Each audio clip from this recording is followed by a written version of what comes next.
ดีพี่น้องเดี๋ยวนี้ก็ได้เศร้าแล้วเนาะอากาศก็ค่อนข้างว่าหนาวหลายพี่น้องอากาศหนาวหลายเดี๋ยวนี้ก็เป็นเวลา5 โมงแล้วบรรยากาศพี่น้องตอนเช้าหมอกไอ้น้ำเดือน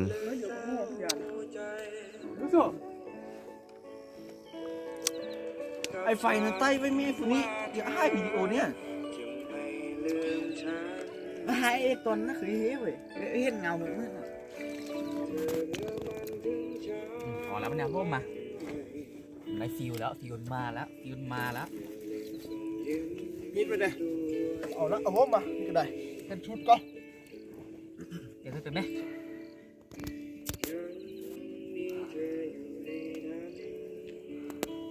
ตัวเดือด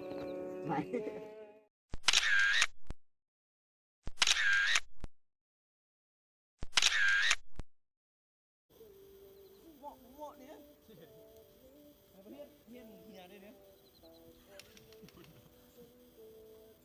เอามาโม่คนนี้ก็ได้เยี่ยมเนี่ย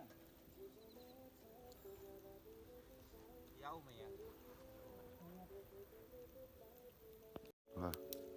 ก้นกระชุ่มเท่านั้นเดี๋ยวนี้นะตอนทำงานกินกาแฟนะฮะไม่ใช่อันตะเวนคืนหายกาย Good morning พี่น้องเดี๋ยวนี้ก็แจ้งแล้วเอาก็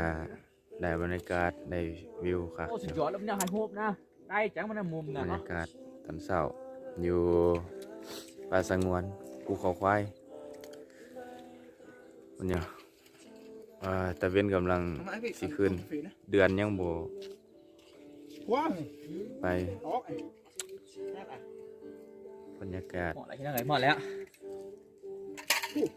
มองน้ำขึ้นไอ้น้ำขึ้นพี่น้อง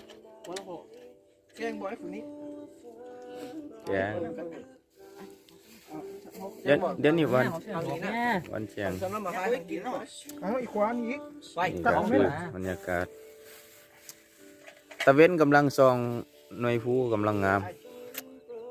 นี่แกกำลังสีเกียมปิ่งเคียดปิ่งเอ้ยเคียดมาคุยกับคนนะพูดละสิเดี๋ยววิดีโอ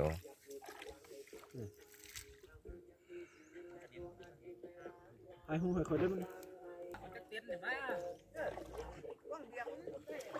ยืนอันนั้นตอนนี้เขาก็ได้ขี่เรือชมวิวบรรยากาศตอนเช้าอันนี้ก็คือวันตั้งแคมป์ของเขาน้อยมาหายให้เพิ่นนึงนะพี่บรรยากาศตอนเช้าอ้าวตะเวนหายละ